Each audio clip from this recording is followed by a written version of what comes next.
All things quiet for the Atlanta Braves at the MLB winter meetings. Is that a bad thing, though?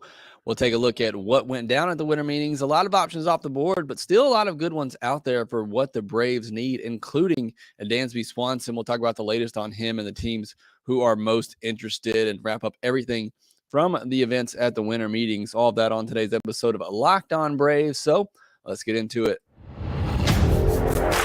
You are Locked On Braves, your daily Atlanta Braves podcast.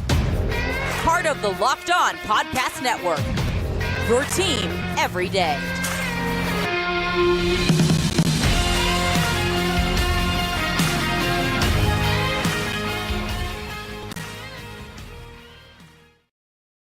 Hey, and welcome back to Locked On Braves, part of Locked On Sports Atlanta, where we cover your favorite Atlanta sports teams each and every day. I am your host, Jake Mastriani. You can follow me on Twitter at ShortstopBall. Check out my bio there to see where I'm covering the game of baseball. Also, make sure you follow the podcast on Twitter as well at LockedOn_Braves. Send in any questions, comments, or feedback that you have for the podcast. Make sure you subscribe to us on YouTube if you're new. Hit that thumbs up button and that notification bell.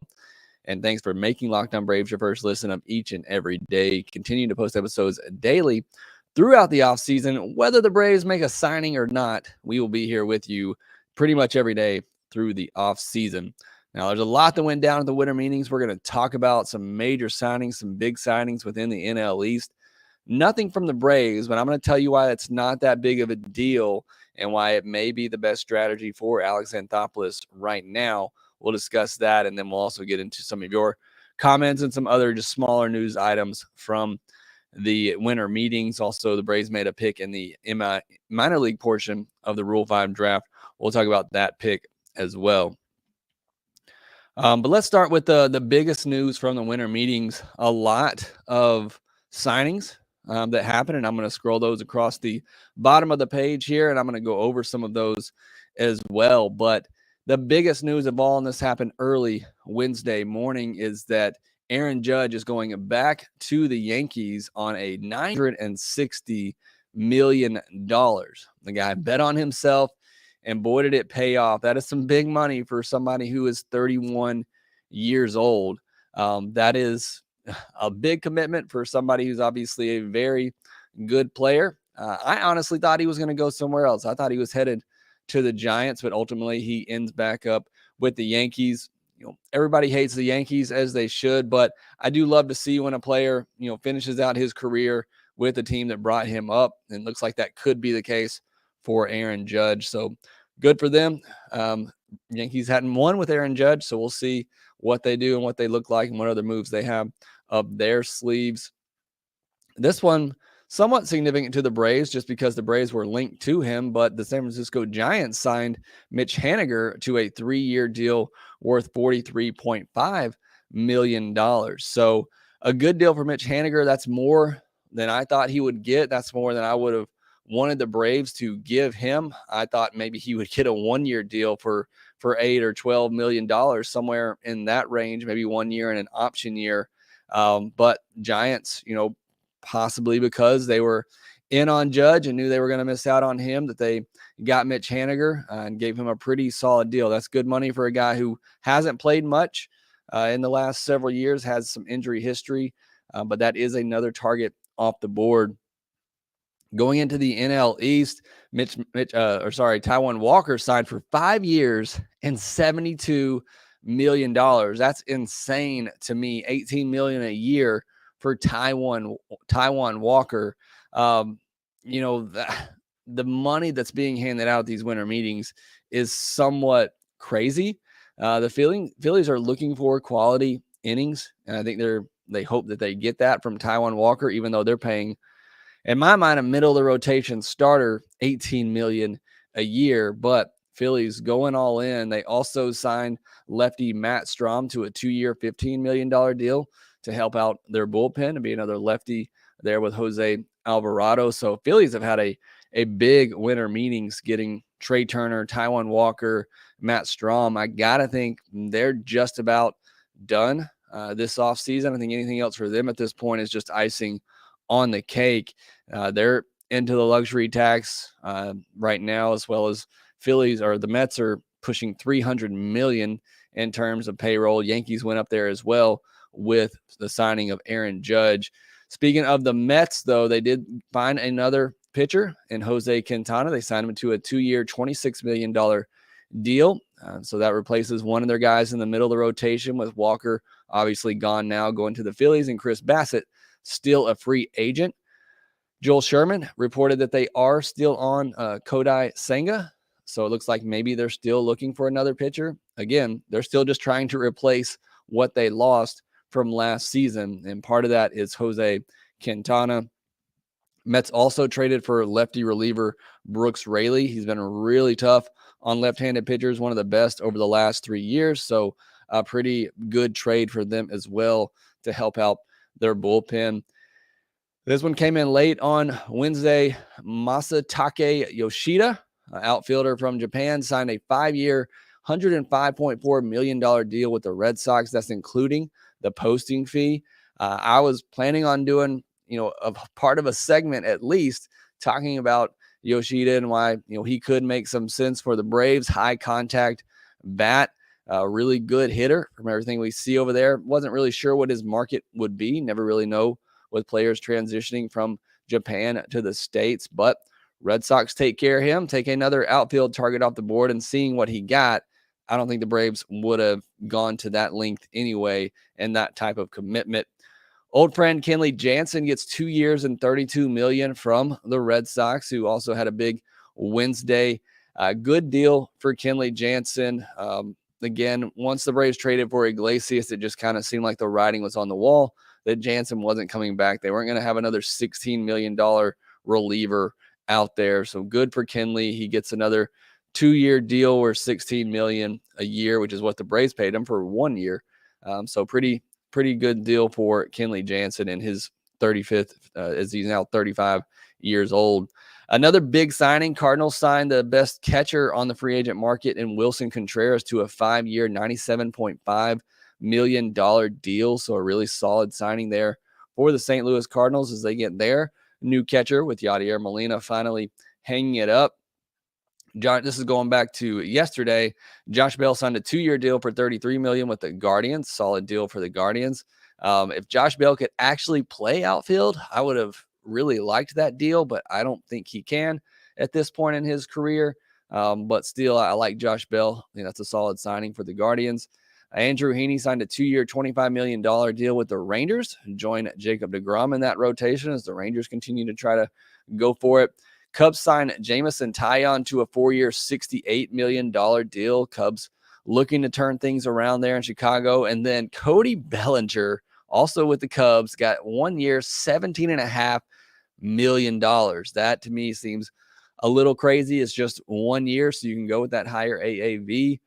I said I would feel comfortable getting Bellinger on a 1 year, $8 million deal is as high I would go on him if I were the Braves, because I think there's the chance he just becomes a left-handed bench bat for you and a really good defensive outfielder.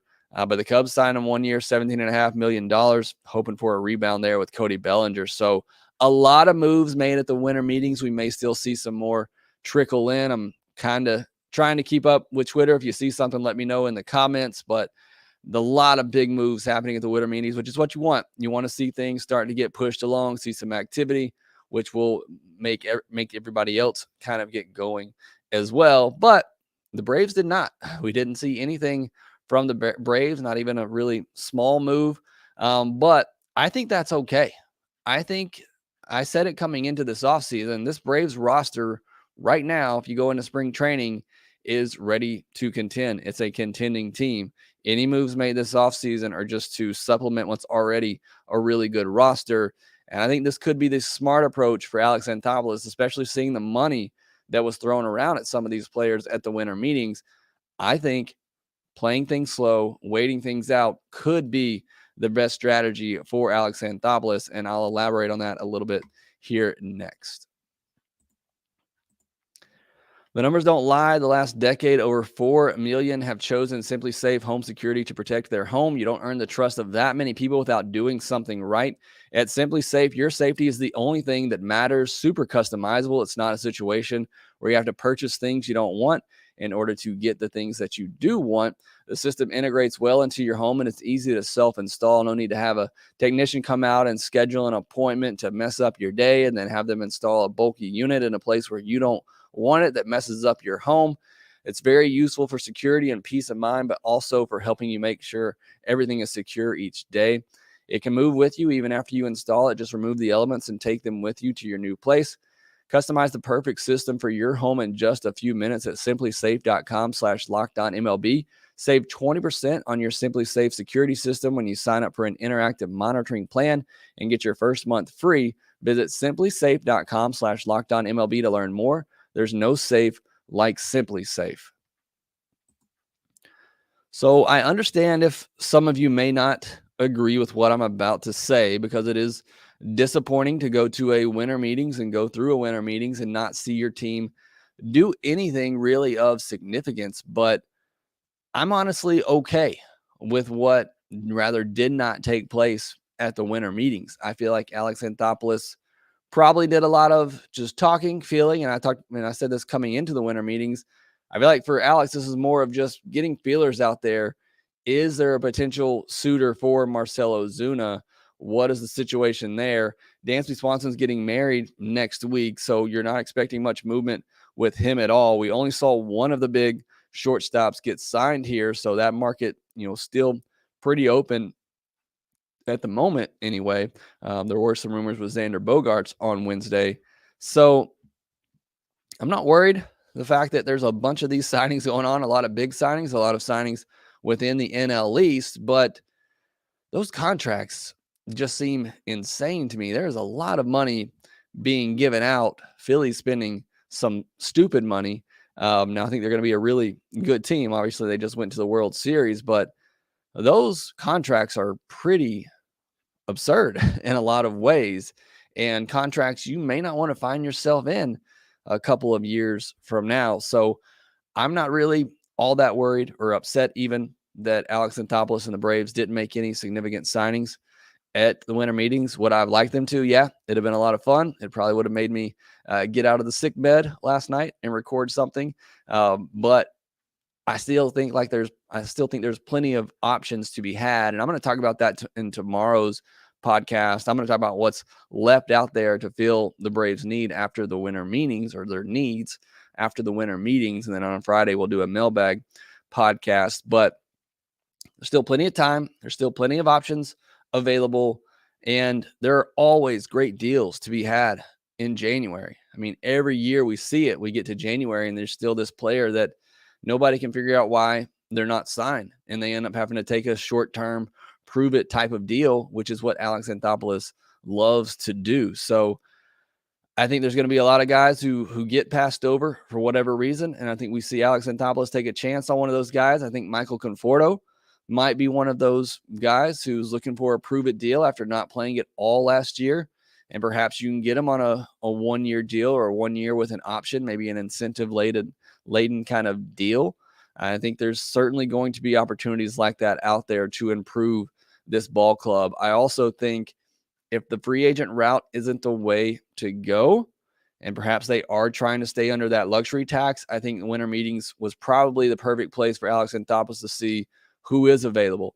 Is a Willy Adames available? I've been saying for a while, I don't think that he is, and it's starting to sound like he's not. But who else could be available at the shortstop position or the left field position? We obviously heard rumors of Brian Reynolds wanting to be traded. So I think he probably did a lot of searching the market to see, okay, if we can't sign Dansby, we can't sign one of the big shortstop free agents, we can't get Andrew Benintendi, we can't get one of the big outfield options, what are some trade possibilities that are out there? And I believe that's a lot of what Alex did at these winter meetings, is just doing his homework, seeing what's available in case he needs to pivot if some of these free agent signings don't work out. I will say this, and I kind of had this conversation with somebody on Twitter. I do think a decision needs to be made on the Braves shortstop of the future this offseason. And it seems like it's either going to be Dansby Swanson or Vaughn Grissom. That seems like the two choices right now. That pretty much are the two. Those are the two options right now. I think that decision has to be made. this offseason. And if it's Grissom and he's ready to start there in 2023, great. I don't think he is, and I don't think they would do that. So do you go out and get a stopgap? Mark Bowman's tweeted a lot about, Elvis Andrus being a possibility. I don't hate that. I wouldn't love it as long as it's a stopgap, solution while you try to groom Vaughn Grissom to become the shortstop either later in 2023 or, maybe even in 2024 if he needs that long. I really hope it's not that long. I hope it's a situation where they feel like they can put him in AAA, let him continue to work defensively for a couple of months, and then bring him up, hopefully if he makes some improvements and feels like he's ready. I'm okay going that option if they feel Vaughn Grissom is the shortstop of the future. If they don't, they need to sign Dansby Swanson. I don't want to pay him $25 million a year. I don't really want to go over $20 million a year for Dansby Swanson, but I do feel like the shortstop position, the future of the shortstop position, this core is too good. This talent is too good, and you have them locked up for so long. I feel like you can't go through another offseason or through this run and not know who your shortstop is. So I think that needs to be decided this offseason. Like I said, Dansby's getting married soon. I wouldn't expect any decision, maybe for a little bit on Dansby Swanson. All right, and then lastly, at the winter meetings, the Rule 5 draft, nobody taken in the MLB portion by the Braves, and more importantly, nobody taken from the Atlanta Braves in the MLB portion or the minor league portion, which may just speak to the level of prospects that the Braves have right now. The Braves did take Domingo Gonzalez in the minor league portion, 23-year-old right-handed pitcher out of the Dominican Republic, in 4 minor league seasons, a 4.32 ERA, a 13.13 WHIP. That's 1.313, 285 and 2/3 innings, 309 strikeouts, 3.6 walk per nine, 9.7 K per nine. So good K rate. Reached AA last year, but pitched just 3 innings there. So that's the highest level he's pitched. Mid-90s fastball and slider, starting to work his way into a reliever type role. And obviously that's the arsenal that you want for a reliever. So that's really all the Braves did at the winter meetings. They took somebody in the minor league portion of the Rule 5 draft. They took Domingo Gonzalez. All right, next we'll look at your comments, some other smaller news items from the winter meetings, and we will talk about that next. BetOnline.net is your number one source for football betting info this season. Find all the latest player developments, team matchups, news, podcasts, and in-depth articles and analysis on every game you can find. And as always, BetOnline remains your continued source for all your sport wagering information with live betting and up-to-the-minute scores for every sport out there. It's the fastest and easiest way to check in on all your favorite games and events, including NBA, MLB, NFL, MMA, boxing, and golf. Head to betonline.net or use your mobile device to learn more. BetOnline, where the game starts. So just a couple of the quick, smaller news items from the winter meetings I wanted to bring to your attention. Dodgers and Rays have interest in Andrew McCutchen. I only bring this up because I love Andrew McCutchen. I don't know what he would offer the Braves necessarily at this point in his career, but I feel like it'd be a great clubhouse guy. If you wanted to get somebody cheap and bring him in that perhaps you could put in left field and you could, you could platoon with Eddie Rosario, depending on what the contract is, obviously. But I just thought that's an interesting name I hadn't really thought of, but definitely would love him in the clubhouse. Love Andrew McCutchen. Yankees signed Tommy Kahnle to 2 years, $11.5 million deal. So relievers coming off the market a little bit. Pirates got Yarlin Garcia and Vince Velasquez. Velasquez got a 1 year, $3.15 million deal. Old friend Jace Peterson got a 2-year deal with the A's. Good to see that for him. Aledmys Diaz got a 2-year, $14 million deal from the A's as well as they look to upgrade their infield. Orioles signed a minor league deal with Nomar Mazara. I think that's a pretty good move there. I wouldn't mind getting him on a minor league deal, see what he could do, big left-handed bat. Pirates got the first pick in the 2023 MLB draft through the lottery, first ever lottery in MLB. And so the first 10 picks are Pittsburgh, Washington, Detroit, Texas, Minnesota, Oakland, Cincinnati, Kansas City, Colorado, and Miami. Hopefully the Braves don't really have to worry about the MLB draft anytime soon, or the draft lottery. I hope they worry about the MLB draft, but hopefully they're not part of that lottery anytime soon. But I think it's a pretty cool system for Major League Baseball. I mentioned kind of briefly earlier, it looks like rumors on Wednesday were that the Red Sox could potentially be close with Xander Bogaerts, would take another big shortstop name off the market. And then I just wanted to briefly mention the latest on Dansby Swanson. This coming from Mark Bowman of MLB. He tweeted out not long before we started recording this that the Cubs, Cardinals, Twins, and Red Sox are among the teams interested or that have shown the most interest in Swanson so far. Obviously, the Twins we know are in on Correa. We know the Red Sox are in on Bogaerts. The Cubs are a team that a lot of people have mentioned as a potential option for Dansby Swanson. His soon-to-be bride plays in Chicago. I don't know how much that plays into it because I don't know how women's soccer's deal works or if she could be in Chicago how long. But those are the 4 teams that Bowman mentioned that had shown the most interest in Swanson. Cubs probably scare me the most. I think Cardinals too. I think either one of those seem like a really good fit for Dansby Swanson. But hopefully he still comes back to the Braves. All right, going to look at some comments, questions from the chat section real quick. Apologize, may not hang around too long tonight, as you may be able to tell. Still a little bit under the weather. Apologize for not putting out a podcast yesterday, but just not feeling great at the moment. Lone Wolf says, hopefully they're working on something big. I would not get my hopes up right now. I honestly, at this point, think it's Dansby Swanson, or perhaps they look at a mediocre upgrade in left field. But I would not get my hopes up thinking they're going to do something huge this offseason. But I trust Alex Anthopoulos, as the thumbnail for this video is going to say, trust the process. Anthony Hood said, I see the Cubs in Boston looking at Dansby. Pacavelli says, so it's safe to say they're solely concentrating on Dansby. I wouldn't say they're solely concentrating on Dansby, but I do think Dansby is kind of holding up what they do next or what they do at all. And that's why I say the winter meetings, to me, because I don't think there's going to be any movement on Dansby's side right now. I think the winter meetings for Alex Anthopoulos were more to just see what other options are out there in case Dansby does sign somewhere else. Where does Alex pivot? I think that's more of what these winter meetings were for Alex.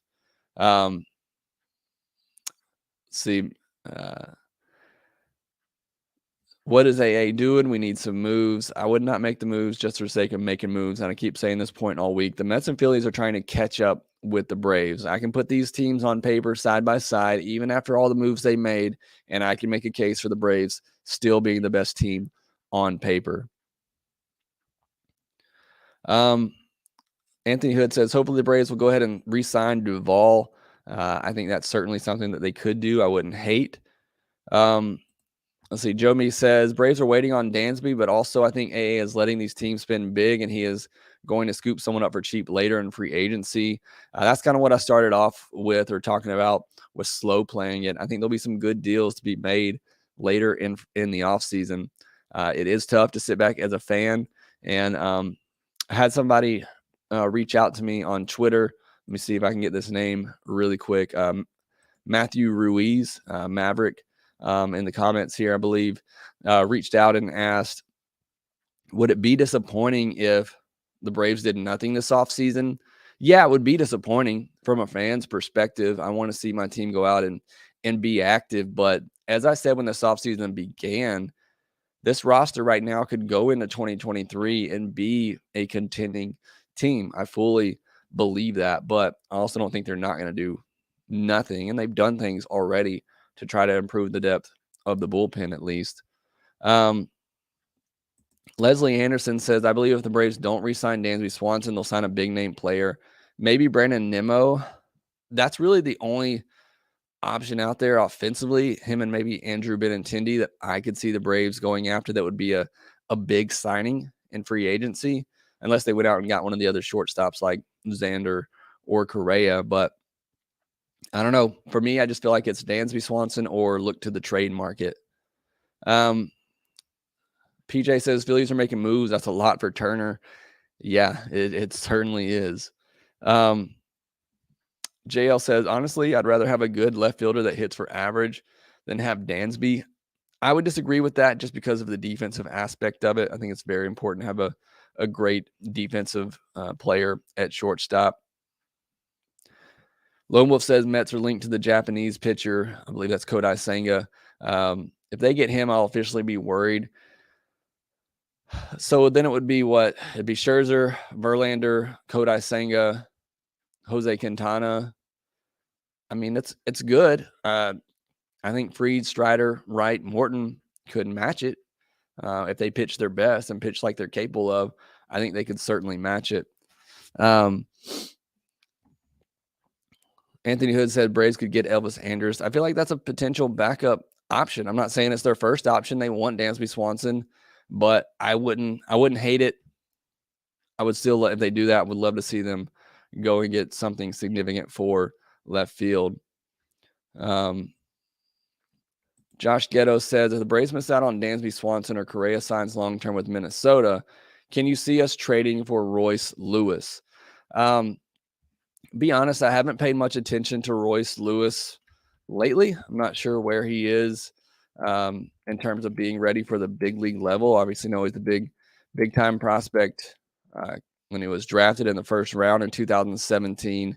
And he did. He got a cup of coffee last year, 12 games, hit 300. I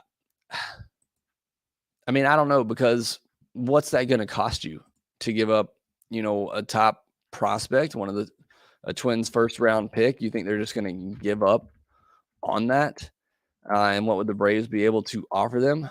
I feel like the Braves would have to offer them something at the big league level. And he is still considered the Twins' second best prospect. Maybe the Twins need pitching. Maybe they would take on an Ian Anderson, a Kyle Muller, and maybe a Justin Henry Malloy. Again, I don't know what all it would cost. I would imagine the cost is pretty high, him being their second highest ranked prospect. But again, I think Alex is certainly checking what's available. And if that were an option, I feel like he would probably at least take a look at it. Coach K says we're acting like we're cheap. Go check the numbers. They're not acting like they're cheap right now. They have one of the fifth.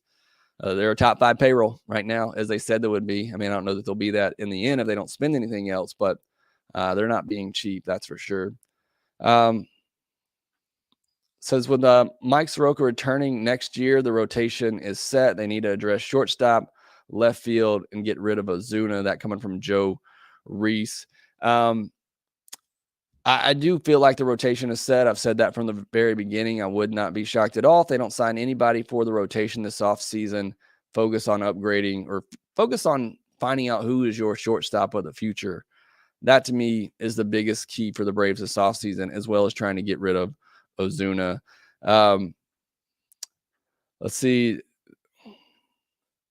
Kenneth Clark says, are we making moves now? I got somebody in the minor league portion of the Rule 5 draft. Sports Living Live and the ATL. Braves said they're spending money yet didn't do anything, while losing players in the Phillies and Mets got better. Braves have spent money. It's the most money they've ever spent, and the Mets and Phillies are trying to catch up with the Braves.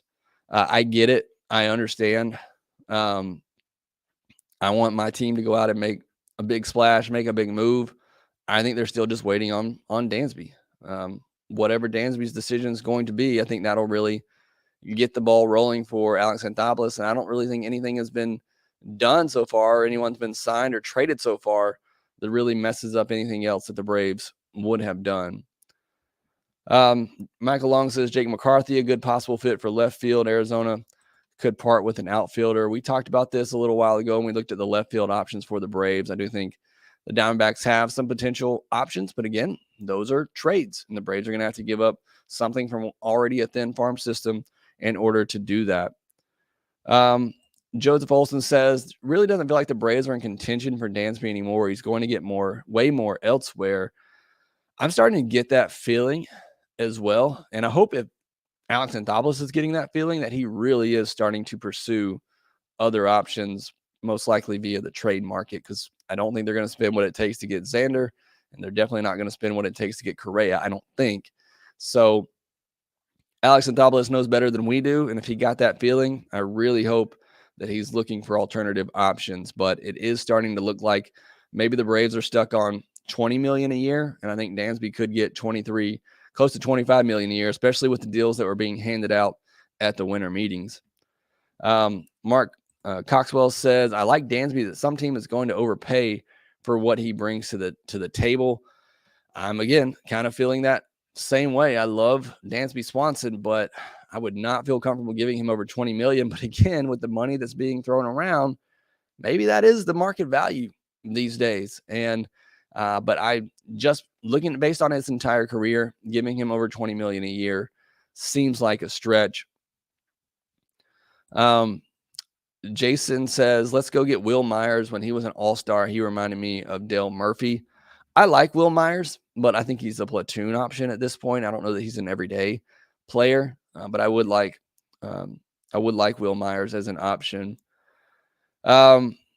Miguel says, why did they say they're going to be a top 5 team in payroll? That's a lie. They actually are. If you look at the luxury tax right now, they are a top 5 payroll team. But again, I don't know that that's going to stay. And if they're not going to go into the luxury tax, then that would be a lie. Now, the quotes that I've seen says that they're going to be a top 5 payroll in the coming years. So I think that's the way they kind of get around it. If it doesn't happen this year, then they will be in the coming years. All